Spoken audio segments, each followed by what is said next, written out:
This is 13-year-old Aleksandra Hewie. In 2008, she moved to Mississauga, Ontario, so that she could live with her father. Being the new person in a new town, she wanted desperately to meet friends and to fit in. She began to spend time with an older group of people that drank and smoked under a nearby bridge. Among the group was a couple named Rafal LaSota and Michelle Lard. The couple seemed to always be involved in some sort of criminal activity, but Aleksandra did not care. She had finally found some people she could spend time with. On December 10th, 2008, she would be murdered by the very same couple she had considered her friends. Now, how do you know Alex is dead? Because when I was outside for the smoke with Monica and AJ came out, he had a drag, and then he went back in and he heard stuff upstairs. And he said, fucking go in and check, So I ran inside and I go check, and he's already standing in the doorway. And Rafal's got the door blocked and I can't get it open. Like, I can get it open just enough to see blood. And like, he's yelling at me to close the door or whatever, and then Monica runs in. And Monica's trying to get the door open and she thinks Rafal is hurt because he's all covered in blood. And how many people were up in the apartment with Rafal and Alex? Just the two of them? Yeah, and he told me to go have a smoke with Monica. And he's so fucking stupid. Aleksandra received a call from Michelle asking her to come over to the home she was staying at with her boyfriend. After she arrived, she went upstairs to Rafal's room, where he and Michelle were waiting. In a fit of psychotic rage, Rafal stabbed Aleksandra 37 times, ending her life. Michelle claimed that she was told to go outside and smoke a cigarette during the murder, but after she re-entered the home, she helped clean up and dispose of the body. A family member would attempt to open the bedroom door, and they would see the gruesome crime scene, then call the police. Rafal would flee the scene, and Michelle would be taken in for questioning. This stupid idiot asked me to marry him. I think I'm pregnant. He's so fucking stupid. Okay. We're gonna get through this, okay? We're gonna get through this, you and I. I'm scared. I know you are. I know you are. And apparently, like, they haven't found him or whatever, and like, I got home after SWAT was there, and I was standing on the street and watched them pull away, and I walked into my house and everything around me just hurt so much. Police and SWAT would arrive on scene, and they would find the body outside by a shed sealed inside of a garbage bag. While the police searched for Rafal, they would continue to question Michelle. They would ask her if she helped in any way with the murder besides helping with the cleanup, and she would give a very unconvincing reply. Did you kill that girl, Michelle? No, I did not kill that girl. The things that you may tell me, I'm worried about the things that you're going to tell me has happened after. Remember how we said I really don't know what you're going to tell me about what went on? Yes. You washing those clothes It's very, very bad. the things that you may tell me in relation to that now lead me to believe that you may have had more of involvement in it than you are No, I leading love on. my boyfriend. I know Okay, you I do. washed the fucking clothes. I know you do.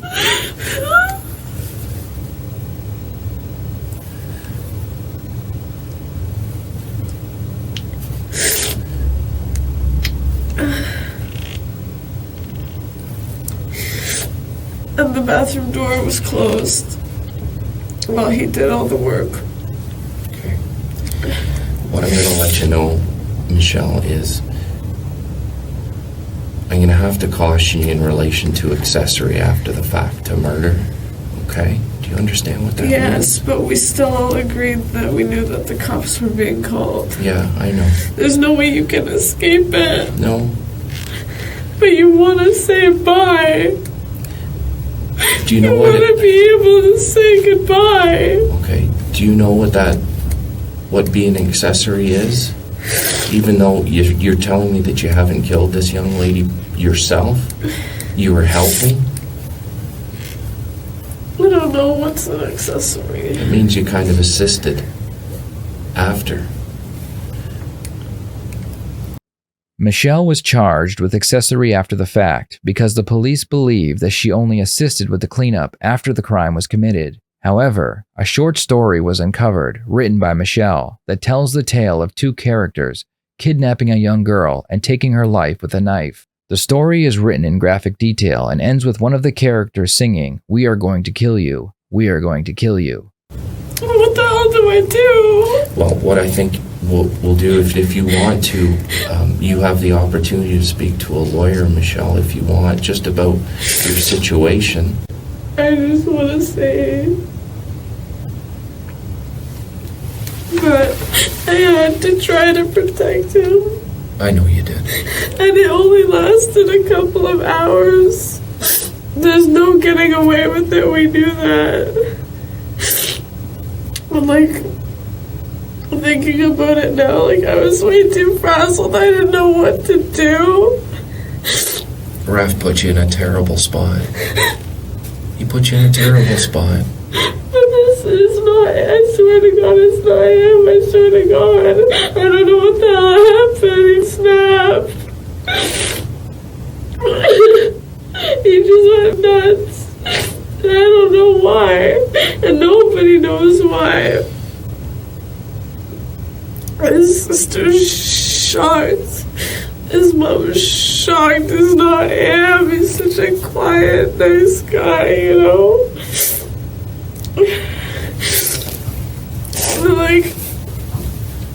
I had to, watch the... I didn't know. I knew he'd done something really, really, really bad. I was just trying to help him out, which is so...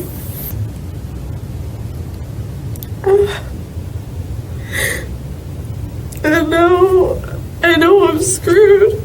I don't know what's gonna happen to me, but I know I'm screwed. You can say all the compassionate, caring stuff you want, but, and it's so small, it's so insignificant, washing clothes. During the interrogation, Michelle does not shed a single tear for the victim or her family. She continues to talk only about herself and how much trouble she is in. She seems more upset with her relationship with Rafal, who she has only known for a few months, instead of the victim he brutally murdered. The police continued their investigation into the murder, and after interviewing more witnesses and gathering more evidence, they decide it's time to upgrade her charge from accessory to first-degree murder. We have conducted a number of witness statements in relation to what's happened to poor Alex. Okay? Those statements include Monica, Raf, Gary. Okay? I've just talked to the officer in charge of the case, and he's told me to charge you with first-degree murder. What? Okay? What? Okay? What the fuck? Now, on my watch, Michelle, it's 12:38 on the 11th, okay? I am bound now, because of the information that has been learned, okay, to... What the fuck? Just listen to me for a second, okay? Listen. I'm fucking innocent. Just listen to me, okay? Listen. Don't say anything to me right now, okay? Just hold tight. Listen to what I have to say. Your charges have now been upgraded from accessory after the fact to murder to first-degree murder, contrary to Section 235 of the Criminal Code of Canada. This is nuts. This is nuts. This is nuts. What did you do? Michelle, can I finish this and so I can get you the phone? You fucking ruined my life. I'm a bastard. While Michelle is crying after realizing that her charges have just been upgraded, she hears Rafal, who had just been caught, calling out to her in the next room. Rafal yells, "I love you" to her, and her response is shocking. During the interrogation, she told the detective how much of a fool she was for being with Rafal, and how she should have never been with him. Her reaction to hearing his voice should be anger and hatred towards the man that just ruined her life. After all, she is innocent and had no idea that he was capable of such a crime.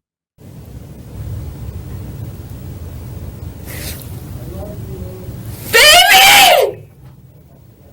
Baby, I love you! Baby!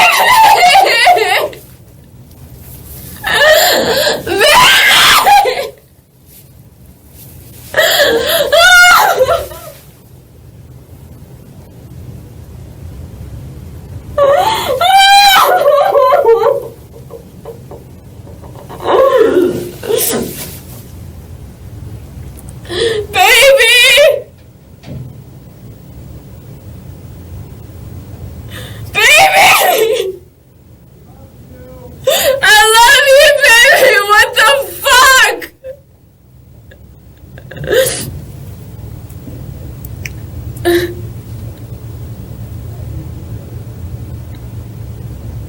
The detective enters the room, doing his best to explain to Michelle that trying to communicate with her boyfriend by yelling is doing more harm than good. Michelle, that's not doing anything to help anybody out, you yelling through the wall. Do you understand? Do you understand? I've now tried to get Mr. Cozy, but I've had to hang up on the line because I've had to come in here and talk to you about yelling. Do you think that's getting anybody anywhere? Do you realize that I'm going to fail? I don't know what's going to happen. You are going to be sitting in front of a justice of the peace this afternoon. Okay? After that, I do not know what is going to happen to you. Do you realize that my chances are very slim, sir? Does that have anything to do with you yelling through the walls? This is my last chance to say that I love him. And have you done that? Let's not yell anymore, Michelle. It's not doing anybody any good, okay? Michelle had become obsessed with her boyfriend and would have done anything to be with him. We don't know if she wrote that violent short story because her mind was filled with violence, or she was just doing it to please her boyfriend. If it was because of her violent thoughts, then there's a good chance she was a part of the crime. If she wrote it for her boyfriend, then she may have only cleaned up the evidence because she was afraid of losing him. This isn't going away. It's not. And I don't want to think that the past several hours have been wasted time. But when I get a phone call and I get told that we've taken this statement, this statement, this statement, and this statement, you need to go in there and arrest her for first-degree murder because she's lied to you. And there's more. That disappoints me. It makes me look bad. It makes us look different. Because what I'm basing up what you tell me on is your recollection.